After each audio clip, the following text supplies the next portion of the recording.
Episode 39। Movie director Pratap mansion. Awadhesh अपनी wheel chair पर बैठा हुआ था। हॉल में आराध्या को छोड़कर पूरा परिवार वहां पर मौजूद था। वहां का माहौल बहुत ही स्ट्रेस और घुटन भरा था। वहीं उस माहौल को तोड़ते हुए दरवाजे की घंटी बजती है। दरवाजा खुलने के साथ ही घर में एंट्री होती है माया और उसके परिवार की। माया स्वीटली सबको ग्रीट करते हुए उनसे पूछती है, दादी, आपने हमें बुलाया क्या? रुक्मणी जी उसे सामने सोफे पर बैठने के लिए कहती है। आओ माया, बैठो। माता जी, आपने इतने जल्दी में बुलाया, कोई बात हुई है क्या? माया की मॉम मोहाल की नज़ाकत को समझते हुए पूछती है। रुक्मणी जी ज्यादा लाग लपेट करती उससे पहले ही अवधेश बिना किसी इमोशन से कहता है, मेरी और आराध्या की शादी की खबर सक्सेना तक किसने पहुंचाई थी? उसके सवाल पर माया के माथे पर पसीने की बूंदें झलकने लगती है। मैं कुछ पूछ रहा हूं। अवधेश माया की तरफ इशारा करता है। क्या तुम बहरी हो या दिमाग से पैदल जो तुम्हें समझ नहीं आ रहा है? एक बार फिर अवधेश की शरद आवाज हॉल में गूंज जाता है। मैं क्या पूछ रहा हूं? जवाब दो मुझे। उसकी बात सुनकर माया के चेहरे पर पसीना नजर आने लगता है। मैंने किसी को कुछ नहीं बताया है, मैं भला क्यों ऐसा करूंगी? अभी नर्वसली अपने हाथों की उंगलियों को आपस में मरोड़ते हुए कहती है। माया। अवधेश गुस्से में कहते हुए अंकुश को बुलाता है। तो तुम ऐसे सच नहीं कहोगी? अंकुश, जरा मिस माया सहगल के कारनामे बताना। अवधेश का ऑर्डर पाकर अंकुश हॉल में लगे टीवी को अपने फोन से कांटेक्ट कर देता है। ये फुटेज एक क्लब की थी जिसमें माया अपने दोस्तों के साथ गई हुई थी। अंकुश फुटेज को आगे बढ़ाते हुए वहां से स्टार्ट करता है, जहां वह सक्सेना के पर्सनल असिस्टेंट और सारा, अवधेश से शादी करने के लिए मंडप में आई हुए लड़की से बातें कर रही थी। फिर सारा उसके फोन पर एक फोटो सेंड करती है। जूम करने पर वो अवधेश और आराध्या की फोटो थी। उन लोगों की आवाज तो क्लियर नहीं थी, लेकिन फुटेज में साफ तौर पर देखा जा सकता था कि प्रीति सक्सेना के आदमी को पैसे दे रही थी, जिसके बाद वह वहां से चला जाता है। उसके बाद सारा और माया मिलकर एक दूसरे को हाई फाई देकर दोनों एक दूसरे को देखकर एविल स्माइल देती है। अब आगे की कहानी तुम बताओगी या वो भी मैं बताऊं? अंकुश उस फुटेज को रोकते हुए कहता है। वो लड़का मेरा दोस्त था, इसलिए मैंने उसकी मदद की थी। मुझे नहीं पता था वो सक्सेना के लिए काम करता है। रोते हुए माया कहती है। जब माया ने कहा कि वो लड़का उसका दोस्त है तो वो झूठ क्यों बोलेगी? वहीं रुक्मणी भी उसका साथ देते हुए कहती है, और वो फोटो उस मल्होत्रा की लड़की ने दी थी। तूने देखा नहीं? माया का ध्यान नहीं था जिस टाइम उसने फोटो उस लड़के को भेजी थी। और दूसरी बात, कहाँ वो लड़की मर गई है, बच तो गई है। मैं तो कहती घर के बाहर जाना ही क्यों था?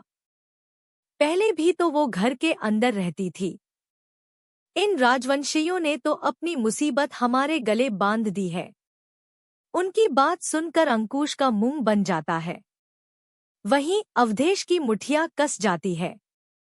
अगर आपको इस लड़की का साथ ही देना है तो देते रहिए। वह अपना हाथ दिखाते हुए कहता है, पर अगर मेरी बीवी पर आपकी वजह से कोई आंच आई तो मुझसे बुरा कोई नहीं होगा। और हाँ, एक बार और याद रखना, आपका और मेरा भी उसके बाद कोई रिश्ता नहीं रहेगा। अवधेश की बात सुनकर सबके मुंह खुले के खुले रह जाते हैं। अवधेश बेटा, ये तुम बस डैड, मेरा फैसला आखिरी है। आराध्या मेरी बीवी है और वही सच है। बस डैड, मेरा फैसला आखिरी है। आराध्या मेरी बीवी है और वही सच है। बाकी जिसने भी मेरी बीवी को देखा है या उसकी पहचान उजागर करने की कोशिश की, उसका हाल भी उस सारा मल्होत्रा, सक्सेना और रंजीत के जैसा होगा, जिनके नामों निशान तक नहीं रहे हैं, कहकर अवधेश अंकुश को इशारा करता है, जिस पर वो दोनों वहां से बाहर निकल जाते हैं। प्रताप पैलेस। अवधेश की इंस्ट्रक्शन के अनुसार आराध्या को पहले 3 दिन तक तो बिस्तर से नीचे पैर तक रखने की परमिशन नहीं थी। उसके बाद भी अवधेश ने उसके कंफर्ट्स का खास ख्याल रखा हुआ था। उसके व्यवहार से आराध्या हैरान थी। उसने तो हमेशा यही सुना था कि अवधेश को किसी के जीने मरने से कोई फर्क नहीं पड़ता है। वह एक इंसानी रोबोट है, जो अपने फायदे के लिए किसी को भी बिना पलक झपकाए मार सकता था। एक बिजनेस माइंडेड पर्सन जिसे हर चीज डील ही लगती थी। वह अचानक से अनजान लड़की की इतनी फिक्र कैसे कर सकता था? आराध्या स्विंग पर बैठी हुए अपने आज दिन के फैसले के बारे में सोच रही थी। अगर वो अवधेश के साथ आने से मना कर देती तो वो हमेशा के लिए वहीं कैद होकर रह जाती। अगर उसे रौनक और निकिता को सबक सिखाना था तो उसे खुद को मजबूत बनाना ही होगा। वह इस काम में अवधेश का इस्तेमाल नहीं करना चाहती थी, क्योंकि उसे डर था जिस दिन अवधेश के सामने उसके सरगुन होने का सच सामने आ गया, उस दिन वो अपने हाथों से ही उसे मार डालेगा। इसलिए जब तक संभव था वह अवधेश से दूरी बनाकर रखना चाहती थी। वह अपनी खुद की पहचान बनाकर अपने बलबूते पर रौनक और निकिता से बदला लेकर ये देश छोड़ देना चाहती थी। वह अपनी सोच में ही गुम थी जब उसके रूम का डोर नोक कर सौम्या और आकाश अंदर आते हैं। आदू, अब कैसी तबीयत है तेरी? आराध्या मुस्कुराते हुए उनके गले लग जाती है। मैं ठीक हूँ। तुम दोनों इस टाइम यहाँ क्या कर रहे हो? कॉलेज नहीं गए? नहीं, कॉलेज में कल्चर फेस्ट की तैयारी चल रही है, इसलिए क्लासेस नहीं लग रही थी। नहीं, कॉलेज में कल्चर फेस्ट की तैयारी चल रही है, इसलिए क्लासेस नहीं लग रही थी। उनके नाम के बारे में तो बताया नहीं है, लेकिन मैंने उड़ती हुई गॉसिप सुनी थी कि वो यहाँ पर अपनी मूवी के लिए सपोर्टिंग एक्टर्स की तलाश में आ रहे हैं। इसलिए परफॉर्मेंस खत्म होने के बाद उन्हें जो लोग रोल के लिए परफेक्ट लगेंगे उन्हें बाद में ऑडिशन के लिए बुलाया जाएगा। इसलिए परफॉर्मेंस खत्म होने के बाद उन्हें जो लोग रोल के लिए परफेक्ट लगेंगे उन्हें बाद में ऑडिशन के लिए बुलाया जाएगा। तुम लोगों को कोई आइडिया? मेरा मतलब किस टाइप की फिल्म बना रहे हैं? जिस पर आकाश बिना किसी इंटरेस्ट के कहता है, वो लोग बस सपोर्टिंग एक्टर ढूंढ रहे हैं माइनर रोल के लिए। और ये मूवी 2 बहनों पर बेस्ड है, जिनमें एक परफेक्ट लड़की है वहीं दूसरी टॉम बॉय टाइप। उसकी बात सुनकर सौम्या उसकी बाजू पर मारते हुए कहती है, तुझे इतना सब कैसे पता? और तुमने मुझे ये सब पहले क्यों नहीं बताया? वह दोनों एक बार फिर खटपट में लग जाते हैं। वहीं उनकी बातें सुनकर आराध्या के दिमाग के घोड़े दौड़ने लग जाते हैं। एपिसोड 40, वायलिन और कॉलेज में कॉन्फ्लिक्ट होना। शाम का समय। आराध्या बेसब्री से अपने कमरे में ही अवधेश का इंतजार कर रही थी। उसने एक बेबी ब्लू कलर का नाइट सूट पहना हुआ था, जिसमें शॉर्ट्स की लेंथ उसकी थाई तक थी जबकि टॉप स्लीवलेस था। आराध्या बेसब्री से अपने कमरे में ही अवधेश का इंतजार कर रही थी। उसने एक बेबी ब्लू कलर का नाइट सूट पहना हुआ था, जिसमें शॉर्ट्स की लेंथ उसकी थाई तक थी जबकि टॉप स्लीवलेस था। आराध्या ऐसे कपड़े कभी कभार ही पहनती थी, लेकिन सरगुन के लिए उसके कंफर्ट्स क्लोथ्स वही थे। इसलिए जब अवधेश ने उसका वार्डरोब फुल करवाया था तो नाइट सूट में कुछ पीसेस उसके भी थे। तकरीबन रात के 9 बजे अवधेश घर आता है। गाड़ियों की आवाज सुनकर आराध्या कमरे से भागते हुए हॉल की तरफ आती है। जब उसे अपने सामने अवधेश और अंकुश के साथ विहान आता हुआ दिखाई देता है, तकरीबन रात के 9 बजे अवधेश घर आता है। गाड़ियों की आवाज सुनकर आराध्या कमरे से भागते हुए हॉल की तरफ आती है। जब उसे अपने सामने अवधेश और अंकुश के साथ विहान आता हुआ दिखाई देता है। ये इस समय यहाँ क्या कर रहा है? तभी विहान की नजर भी आराध्या पर जाती है। वह एक्साइटेड होकर उसकी तरफ जाते हुए उसे हग कर लेता है। मैं तुमसे मिलने आने वाला था, पर उस खड़ूस डायरेक्टर ने मुझे एक दिन तक की छुट्टी नहीं दी। विहान छोटे बच्चों की तरह कंप्लेन करते हुए आराध्या से कहता है। आराध्या अपनी नाक सिकोड़ते हुए मुंह फूला लेती है। मैं ठीक हूँ अब और मैं सिली नहीं हूँ। अरे तुम तो नाराज हो गई सिली, मतलब सिस्टर इन लॉ। वो भाभी ओल्ड फैशन लगता है, ऊपर से तुम तो मुझसे 4 साल छोटी हो। विहान उसके सिर पर चपत लगाते हुए कहता है। तभी उन दोनों को अपने आसपास का तापमान गिरता हुआ महसूस होता है। जब विहान पीछे मुड़कर देखता है तो उसका बड़ा भाई किलिंग ऑरा से उन दोनों को देख रहा था। उसको अपने गंदे हाथों से मत छुओ, इस से दूर रहो। और अवधेश उन दोनों के बीच ने खड़ा होकर विहान की तरफ देखते हुए कहता है। उसकी आवाज में वार्निंग साफ साफ महसूस की जा सकती थी, जिसे महसूस कर विहान के भी रोंगटे खड़े हो जाते हैं। विहान फ्रेश होने का बहाना बनाकर वहां से खिसकने में ही अपनी भलाई समझता है। वहीं आराध्या को अब समझ नहीं आ रहा था कि वो अवधेश से कैसे ऑडिशन के बारे में बात करें। इसलिए वह कुछ समय तक इस बार को टाल ही देना बेहतर समझती है। वह अपनी कश्मकश में थी जब उसके कानों में अवधेश की शरद आवाज पड़ती है। अगली बार ऐसे कपड़े मत पहनना। आराध्या अपने कपड़े देखती है, फिर कंफ्यूज होकर पूछती है। क्यों? क्योंकि मुझे लगता है कि मैंने एक लड़के से शादी कर ली है, कहकर अवधेश अपनी व्हील चेयर को लिफ्ट की तरफ मोड़ देता है। आराध्या आज कॉलेज जाने के लिए तैयार थी। कल्चरल फेस्ट में 15 दिन बाकी थी। उससे पहले उसे अपनी परफॉर्मेंस की तैयारी करनी थी। वह सब ब्रेकफास्ट टेबल पर बैठे थे जब अवधेश उससे कॉलेज के बारे में पूछता है। हर स्टूडेंट को कम से कम एक इवेंट्स में पार्टिसिपेट करना जरूरी है, इसलिए मैं सोच रही थी कि मैं वायलिन में पार्टिसिपेट करूं। आराध्या नाइफ से सैंडविच के स्लाइस करते हुए कहती है। ठीक है, अपना ध्यान रखना और ज्यादा स्ट्रेस मत लेना। अवधेश अपना जूस फिनिश करते हुए कहता है।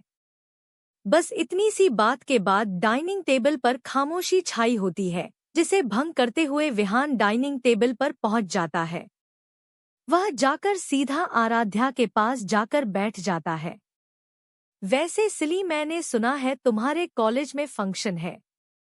आराध्या विहान की बात सुनकर अवधेश की तरफ घूरते हुए कहती है। मैंने उसे कुछ नहीं कहा है। ओह सिली, भाई ने नहीं कहा, लेकिन डायरेक्टर नकुल शाह बता रहे थे। वो अलग अलग कॉलेज में जाकर थर्ड सपोर्टिंग रोल के लिए। विहान बेफिक्री से कहता है। तुम इस मूवी में काम नहीं करने वाले हो? ओह तो। आराध्या उससे बात निकलवाने के लिए कहती है। नहीं, मेरे पास अभी बहुत काम है, और ये मल्टी स्टार मूवी होगी। इतने लोगों के बीच में तो मेरी हैंडसमनेस को नजर लग जाएगी। विहान ड्रामेटिक तरीके से कहता है। सच क्यों नहीं बोलते? डायरेक्टर शाह तुमसे तंग आकर के तुम्हें अपनी मूवी में नहीं लेना चाहते हैं। जिस पर अवधेश बिना इमोशन के। तुम अपनी टेरिबल एक्टिंग को सुधारने के बजाय अपने लुक पर ध्यान देते हो। अपनी बेइज्जती सुनकर भी विहान चिल होकर कहता है। मुझे एक्टिंग करने की जरूरत ही क्या है? लोग मेरे हैंडसम होने और मेरे लुक की वजह से मुझे पसंद करते हैं। मेरी एक झलक देखने के लिए ही वो सिनेमा हॉल में जाते हैं। और वैसे भी मैं अब नाश्ता करने के बाद अपनी ब्यूटी स्लिप पूरी करने जा रहा हूँ। वह अपने चेहरे को थपथपाते हुए कहता है। मुझ पर थकान बिल्कुल अच्छी नहीं लगती है। उसकी बात सुनकर आराध्या भी सहमति में अपना सिर हिला देती है, क्योंकि विहान की फैन फॉलोइंग उसके लुक के कारण ज्यादा थी। लड़कियां तो लड़कियां, लड़के भी उसके हैंडसम लुक के दीवाने थे। ऊपर से उसके फैन पूरे क्रेजी थे। अगर कोई उसे ट्रोल करने की कोशिश भी करता तो वो ऑनलाइन वार शुरू कर देते थे। एक और प्रताप फैमिली का रूतवा, दूसरी तरफ विहान के फैन फॉलोइंग, दोनों से ही सब डरते थे। ब्रेकफास्ट खत्म होने के बाद आराध्या अपने गार्ड्स के साथ कॉलेज के लिए निकल जाती है। पिछली बार के हमले के बाद अवधेश ने आराध्या की सिक्योरिटी के लिए ऐसे गार्ड अपॉइंट किए थे जो छिपकर उसे प्रोटेक्ट करेंगे। अवधेश के कहने पर अंगद ने स्पेशली रशिया में ट्रेंड कमांडो हायर किए थे, जो बिना किसी की नजरों में आए अपने काम को अंजाम देने में सक्षम थे। अल्फा पिछली बार की घटना से सबक लेते हुए उसने प्रताप फैमिली की सुरक्षा के लिए 1 साल में रखे सभी गार्ड्स को निकालकर उन्हें अल्फा से रिप्लेस कर दिया था। आराध्या को कॉलेज में एडमिशन लिए अभी 1-1.5 महीना ही हुआ था। उसमें भी वो 1 हफ्ते से कॉलेज नहीं आ रही थी। वो ज्यादा इस कॉलेज के बारे में जानती भी नहीं थी। यह कॉलेज इंडिया के कुछ रिचेस्ट कॉलेज में एक था, जहां पर एजुकेशन का standard one of the best था पूरे वर्ल्ड में।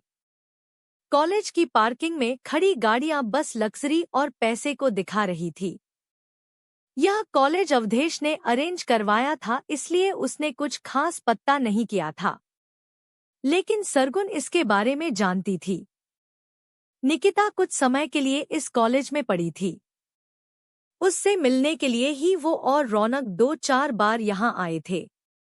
वह सौम्या और आकाश को ढूंढते हुए कॉलेज के अंदर जा रही थी, जब अचानक से सामने आ रही लड़की से उसकी टक्कर हो जाती है। आराध्या खुद को एक पिलर के सहारे संभाल लेती है। वहीं दूसरी लड़की थपाक की आवाज से नीचे गिर जाती है। अपना हाथ उसकी मदद के लिए बढ़ाते हुए कहती है, I'm sorry, Miss Aradhya.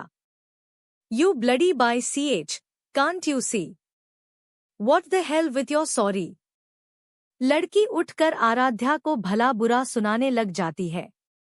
वहीं अपने लिए ऐसी वर्डिंग सुनकर आराध्या उसे गुस्से में घूरते हुए कहती है, Hey miss, don't introduce yourself like a by TCH. और मैं देख कर नहीं आ रही थी तो तुम देख लेती। आराध्या की बात सुनकर वह लड़की गुस्से में कहती है, तुम्हारी हिम्मत कैसे हुए मेरे बारे में इतनी घटिया बातें कहने की? तुम जानती नहीं हो मुझे मैं कौन हूँ। आराध्या उसे प्रोवोक करते हुए कहती है, क्यों तुम्हें नहीं पता तुम कौन हो?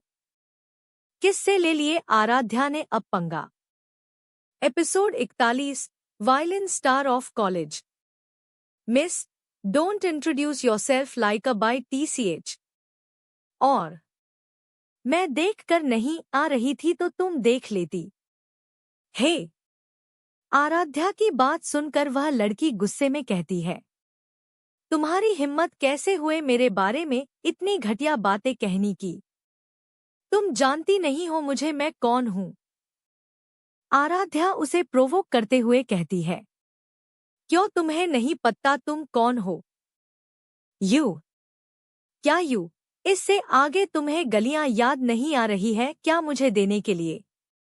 आराध्या उसे घूरते हुए कहती है, तुम जानती नहीं तुमने किससे पंगा लिया है। अपनी आईब्रो रेस करते हुए कहती है, I will make sure you regret it. अरे बहन तुम बता ही दो तुम हो कौन? कब से बोले जा रही हो? मैं कौन हूँ? कौन हूँ? तुम बता ही दो आखिर कौन हो तुम?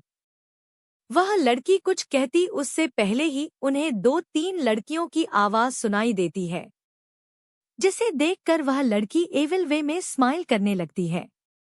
उस ग्रुप में एक लड़की आकर के उस लड़की के साथ खड़ी होकर कहती है, तुम कॉलेज में नई आई हो ना, तो तुम शायद काजल को नहीं जानती हो। वह एटीट्यूड भरे स्वर में बोल। काजल रस्तोगी। रस्तोगी ग्रुप की होने वाली इकलौती मालकिन और इस कॉलेज की beauty queen. Rastogi group India के टॉप 30 में शामिल था, लेकिन प्रताप ग्रुप और मेहता ग्रुप के सामने कुछ नहीं था। आराध्या उन लड़कियों को इग्नोर करके आकाश और सौम्या को ढूंढने के लिए निकलने लगती है। जब एक लड़की जो काजल की दोस्त थी उसका बाजू पकड़कर रोकने लगती है। उसकी पकड़ आराध्या के बाजू पर कसी हुई थी। आराध्या अपनी शरद आवाज में उन सब से कहती है, गलत कर दिया। वह अपनी बात पूरी करती उससे पहले ही आराध्या पीछे मुड़कर दूसरे हाथ से उस लड़की के हाथ को 2 उंगलियों से पकड़ लेती है। क्या गलत किया? तुम्हें सबक सिखाना।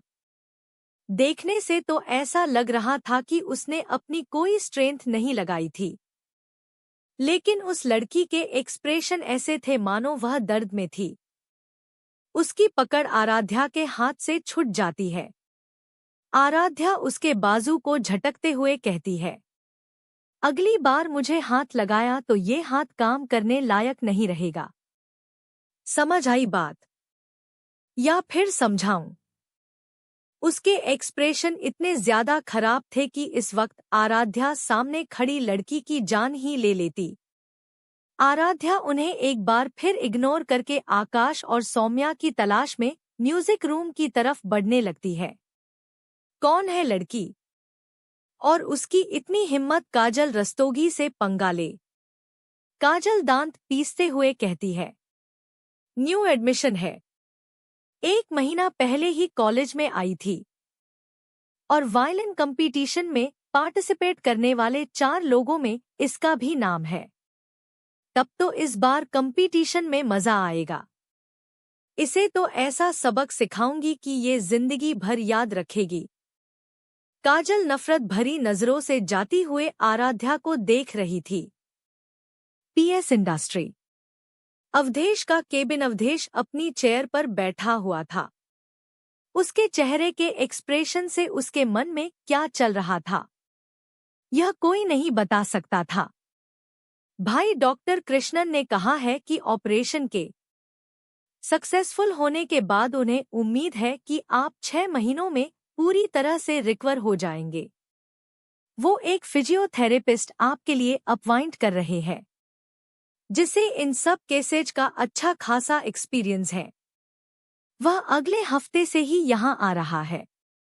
अंकुश एक फाइल अवधेश को पकड़ाते हुए कहता है, ठीक है अब तुम जा सकते हो, लेकिन ध्यान रहे किसी को भी पता नहीं चलना चाहिए कि ये सर्जरी सक्सेसफुल थी। उस फिजियोथेरेपिस्ट के आने या फिर ट्रीटमेंट की खबर बाहर नहीं जानी चाहिए। आहान और विहान तक भी नहीं। वो क्यों भाई? I mean sir. जिस पर अवधेश एक गहरी सांस लेता है, क्योंकि उन दोनों के पेट में कोई बात नहीं पचती है। और तब तक मैं उन लोगों का भी पता लगा सकता हूँ जो आराध्या को नुकसान पहुंचाना चाहते हैं। अवधेश के इतना बोलने के बाद केबिन में खामोशी छा जाती है। अंकुश के बाहर जाने की बाद अवधेश अपनी सिगरेट सुलगा लेता है।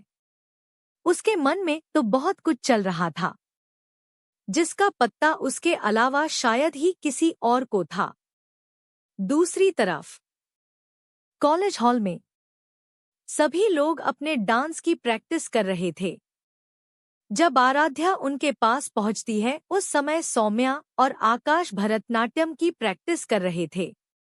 आकाश सोलो डांस करना चाहता था, लेकिन सौम्या की जिद की वजह से वह भरतनाट्यम कर रहा था। उसके चेहरे के एक्सप्रेशन देखकर ऐसा लग रहा था कि उसमें जान ही नहीं है। वो रोबोट की तरह परफॉर्म कर रहा था, जिसे देखकर आराध्या को हंसी आ जाती है।